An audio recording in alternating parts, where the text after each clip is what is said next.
Hola amigos, soy JavaDev. Bienvenidos al 22º episodio de esta serie sobre la creación de un juego de rol 2D en Java. En este episodio vamos a acabar de preparar la clase que generará aleatoriamente un mapa. Pero para ello tenemos que hacer unos cuantos preparativos, más de los que os podáis imaginar probablemente. Vamos a abrir nuestra clase mapa generado.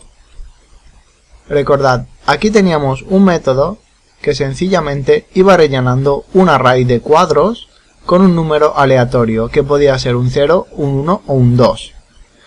Y la idea es que cada uno de estos números representa a un tile.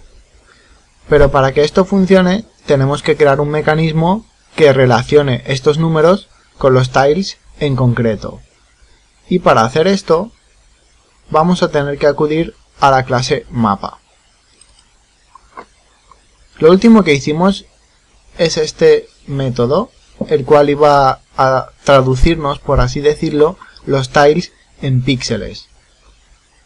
Pero eso lo dejaremos para más adelante y ahora vamos a seguir con lo que nos toca en este episodio, que es identificar qué cuadro exactamente o qué tile estamos intentando dibujar. Porque recordad, como os acabo de explicar, esto llenará todo el array de cuadros con números que pueden ser un 0, un 1 o un 2. Y ahora necesitamos decirle de alguna manera, si tienes un 0, dibuja, por ejemplo, asfalto. Si tienes un 1, dibuja arena. Y si tienes un 2, dibuja piedra. ¿De acuerdo? Para hacerlo vamos a escribir un public cuadro obtain cuadro.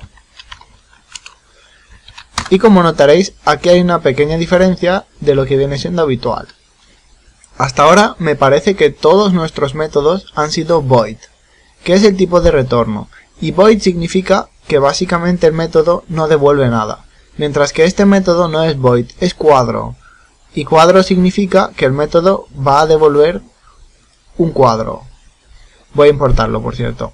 Si no entendéis muy bien a lo que me refiero, voy a intentar explicarlo rápidamente. Imaginad que tenemos un método que es un public int número. Para que no nos dé error tenemos que devolver lo que hemos especificado. En este caso sería un cuadro, pero para el ejemplo rápido, como es un int tenemos que devolver un int. Imaginemos que devuelvo, por ejemplo, 10. Siempre se hace con return. A partir de ahora, ¿qué sucede? Imaginad que creo un int cualquiera, por ejemplo, int cualquier número, por llamarlo de alguna manera.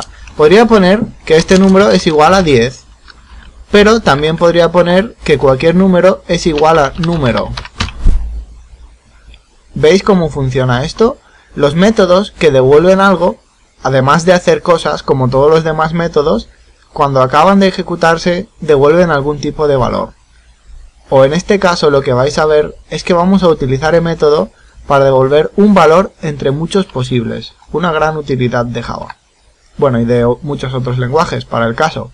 Ahora mismo el error lo obtenemos porque no estamos devolviendo nada, necesitamos la palabra clave return, como acabáis de ver en el ejemplo, pero además tenemos que devolver algo del mismo tipo que la declaración del método, es decir, necesitamos devolver un cuadro. Por ahora, para que se quite el error, voy a escribir null, pero esto no lo hagáis porque al final lo que acabaremos logrando es causar un error en el juego si devolvemos null. Ahora vamos a escribir el método sin el error. Bien, tenemos que identificar lo que hay en cada punto del array y relacionarlo con un tile. Como os he dicho, muy sencillo. Si tenemos un 0 es asfalto, si tenemos un 1 es arena, etc. Puede que el primer impulso que tengáis o lo que se os ocurriría si, digamos a bote pronto, es usar sentencias if. Por ejemplo, os lo voy a enseñar cómo se haría y luego lo cambiamos. Cuadros, que recordad, cuadros es nuestro array, nuestro vector de tiles, el cual contiene, digamos, la colección. X más y por ancho. Esto es lo de siempre, para navegar por las coordenadas. Es igual a 0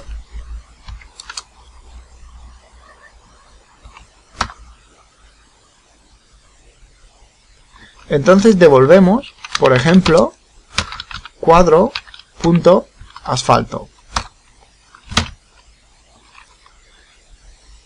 Por cierto, como veréis, no pueden funcionar nuestras coordenadas si no se las damos. Importante, ¿vale? Vamos a ponerlo aquí en los parámetros, int x, int y. Y ya de paso, si queréis, como dentro del método el propio x e y no van a modificarse, vamos a ponerle final. Esto a veces se me olvida hacerlo, pero es bueno acostumbrarse a hacerlo. No es imprescindible, pero está bien. De la misma manera aquí, cuando pasamos por ejemplo la compensación x, la compensación y o la pantalla, esto no es algo que se ha cambiado dentro del método, por lo tanto podemos ponerle final a todo esto. Y ya os digo, lo siento mucho si a veces se me olvida, pero poco a poco iréis entendiendo vosotros mismos de qué va todo, e incluso vosotros podréis empezar a modificar el código a vuestro gusto. De acuerdo. Digamos que a este método le daríamos unas coordenadas dentro de nuestro tile de cuadros. Y con este método extraeríamos en qué coordenada, qué tile tenemos. La historia es que primero llenamos el tile de cuadros, como os he dicho, con números 0, 1, 2. Y luego aquí identificamos. Si en la posición que toque de cuadros tenemos un número 0, eso es que estamos guardando un tile de asfalto. Y ahora, como os imaginaréis, si tuviéramos por ejemplo 50 tiles diferentes para un mapa determinado, entonces tendríamos que seguir haciendo estas sentencias, lo cual estaréis ya imaginando que no es nada práctico, porque tendríamos que escribir if cuadros x más y por ancho es igual a 1, entonces devuelve por ejemplo arena, y así 50 veces. Claro, podéis pensar que vale, a lo mejor podemos acelerar un poco el proceso poniendo aquí directamente un int que se llame, por ejemplo, identificador, que sea igual a cuadros con la ya conocida coordenada, que sería x más y por ancho. Y así no tendríamos que poner esta condición, solo tendríamos que poner aquí el identificador.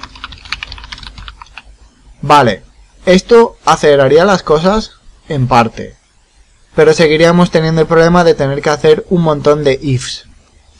Y os voy a decir una cosa, los ifs no son tan eficientes como pueda parecer, ya que cada vez, con cada if, Java debe comprobar la condición una y otra vez. Y como os he dicho, imaginad que tenemos 50 tiles.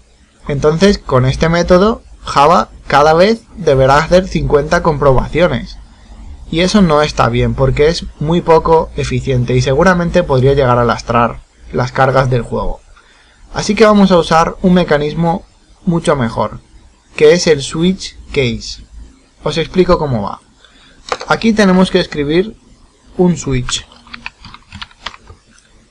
Y entre paréntesis, una condición a evaluar, que en este caso va a devolver un número, y va a ser cuadros x más y por ancho.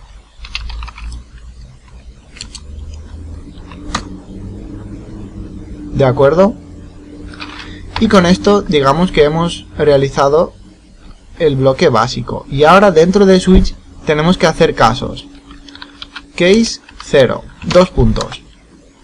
Return cuadro.asfalto. Y otra cosa más. Default return null. Bien, voy a explicaros cómo va. A diferencia del if, en el cual podríamos estar evaluando muchas cosas, aunque en este caso solo estamos evaluando el valor de un número, que puede ser desde el 0 hasta un número que depende de cuántos tiles tengamos preparados para el mapa, que podrían ser 5 o 40 o 200, no lo sé.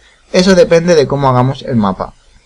Pero la cuestión es que en este caso los if no lo usaríamos para comprobar una variedad de condiciones, o solo como si pasa esto haz A y si pasa lo otro haz B. En este caso los if irían en bloque uno detrás de otro y eso cargaría mucho la ejecución. Para estos casos, un switch case es mucho más eficiente y elegante. Lo que hace básicamente Java es comprobar qué hay en el switch. Y si el switch da, por ejemplo, 4, directamente salta al caso 4. Y todos los demás se ignoran. Lo cual es justo lo que nos interesa. Así que por esta lógica podríamos tener después un case 1, un case 2, un case 3 y así hasta el infinito, un montón de cosas. Además, en este caso no va a hacer falta, pero que sepáis que con el switch case, si no cortamos de alguna manera la ejecución, se ejecutarán todos uno detrás de otro. Por ejemplo, si pusiéramos, no lo sé, cualquier condición que se os ocurra que dé un número, pero en vez de return hiciéramos una operación con el número en cada caso, entonces se haría la 0, la 1, la 2 y la 3. Para evitar que esto pase, en cada case, lo que tendríamos que escribir es un break, para que se salga del mecanismo. Pero en este caso, como os he dicho, no hace falta, porque tenemos el return, y el return hace la misma función. Cuando el switch encuentre el caso adecuado, entrará, devolverá el cuadro que corresponda, y el método terminará. ¿Y qué es el default? Bueno, puede suceder que el resultado del switch no se encuentre entre los casos. Sucederá si hemos hecho algo mal o si nos hemos equivocado, pero aún así puede suceder, y tenemos que contemplar esa posibilidad. Para eso está el default. Si ningún case coincide con la condición del switch, entonces se ejecuta el case default. Y ojo, os he dicho que no hay que devolver null, y eso es lo que vamos a arreglar a continuación. Vamos a crear un sprite que sea vacío, y así podremos devolverlo, digamos, por ejemplo, las partes externas del mapa, por las cuales los personajes no podrán andar, pero se verán en pantalla en ocasiones si son habitaciones pequeñas o si llegamos, por ejemplo, al borde del mapa, pues se verá la parte de fuera. Y una buena idea es dibujarla con cuadrados negros, aunque podrían ser otras cosas. Podríamos llenarlo de una textura cualquiera, para que no quede tan feo, o de otro color que no sea negro. Pero la cuestión es que no es buena idea dejar el exterior del mapa sin dibujar, porque al final acabaremos teniendo algún problema bastante grave. Así que lo que vamos a hacer es crear, como os he dicho, un tile vacío. Para ello, obviamente nos vamos a ir a la clase cuadro. Y dentro de cuadro tenemos que crear un nuevo cuadro que va a ser el vacío. Y ahora veréis lo que va a pasar, claro. Public static final cuadro vacío igual a new, y claro, aquí tendríamos que usar un cuadro vacío al cual le tendríamos que pasar un sprite punto vacío. Y ya veis dónde está el problema. Problema número 1, no tenemos ninguna clase cuadro vacío. Problema número 2, no tenemos ningún sprite vacío. Pues esto es lo que vamos a tener que corregir a continuación. En mapa cuadro creamos una nueva clase que se va a llamar cuadro vacío, que va a extender cuadro, evidentemente. Va a implementar su constructor.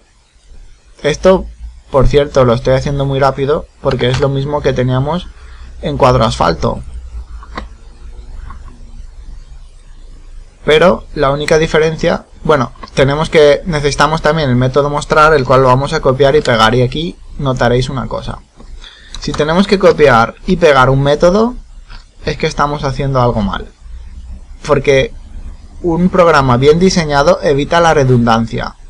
Entonces pensadlo, os he dicho que a lo mejor podemos tener 50 tiles, 50 cuadros en un mapa. Es decir, 50 clases tipo cuadro una cosa, cuadro otra cosa. ¿Y qué pasa? Que en todas estas clases vamos a tener que copiar y pegar el método mostrar una y otra vez. Eso es una tontería. Así que al final la mejor idea sería crear el método, rellenar mejor dicho, el método mostrar dentro de la propia clase cuadro. Por ahora no lo voy a hacer, pero puede ser que pronto lo hagamos. Solo esperad unos episodios más. El problema es que todavía no tengo muy claro por dónde van a ir las cosas, entonces algunas cosas que hemos hecho ahora, luego las habrá que cambiar, eso es inevitable.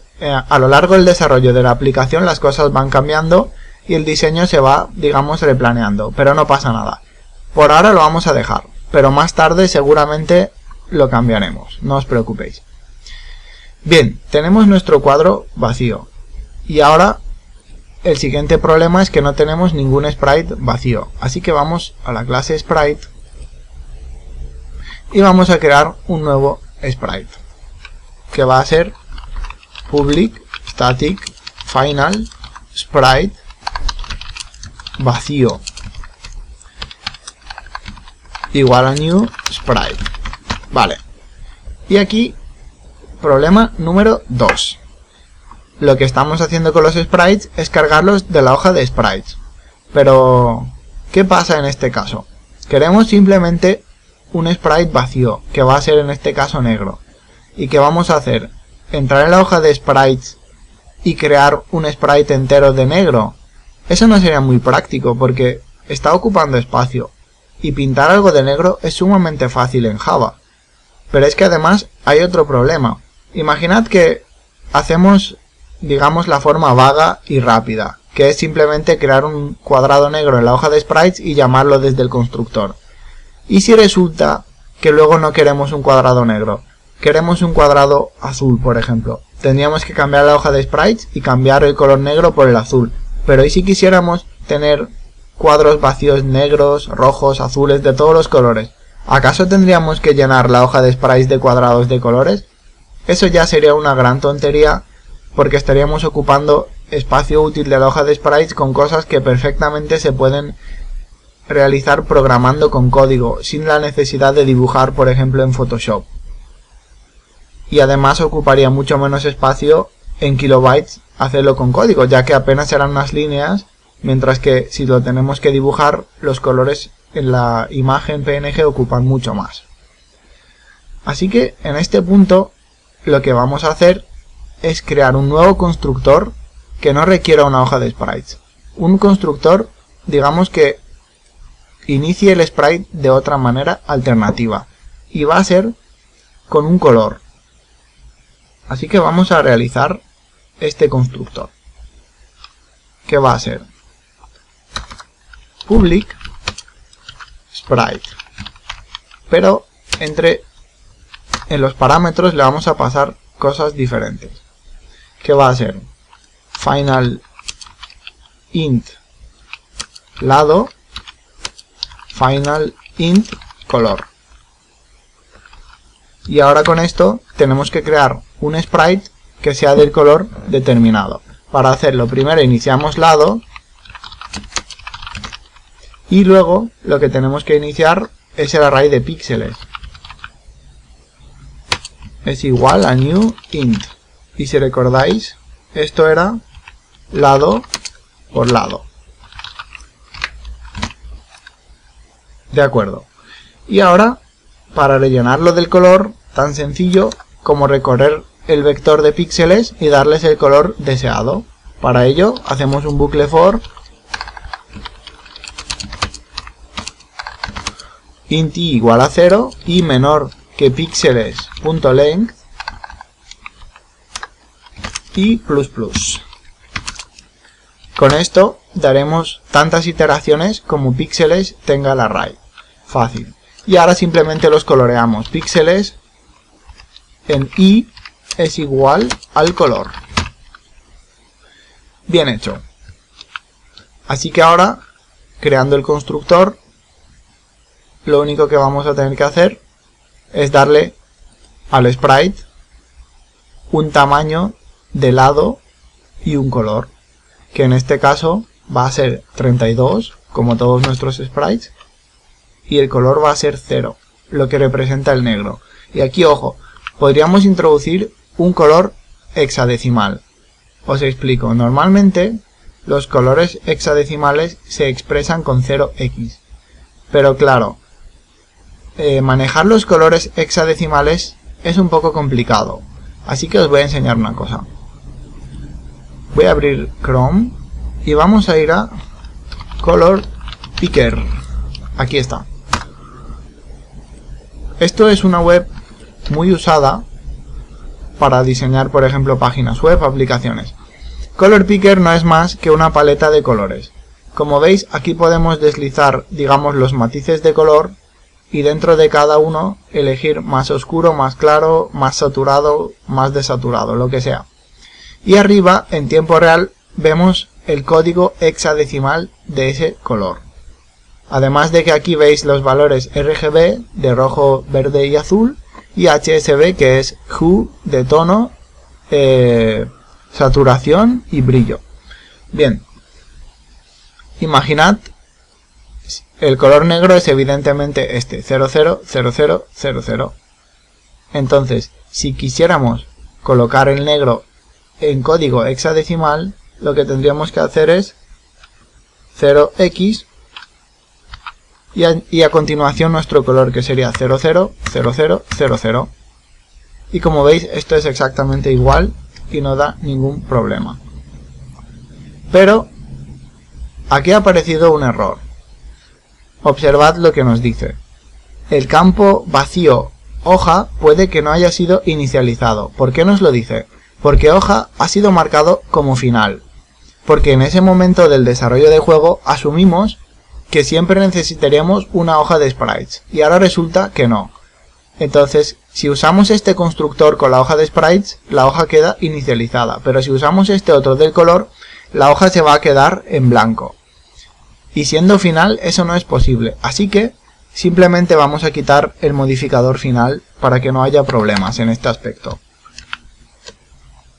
No pasa nada, como os he dicho, el diseño va cambiando a medida que avanzamos, las cosas se piensan mejor y si no funciona como lo habíamos planeado inicialmente, pues lo cambiamos, no hay problema.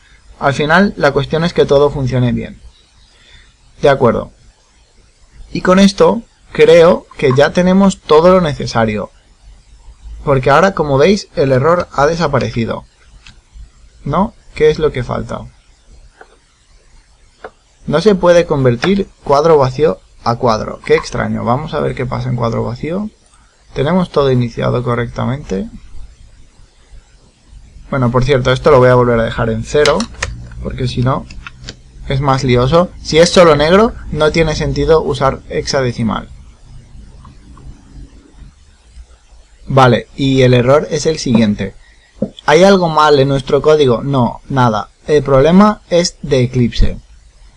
Lo que pasa es que he formateado mi ordenador, he reinstalado Windows y esto es una nueva instalación de Eclipse.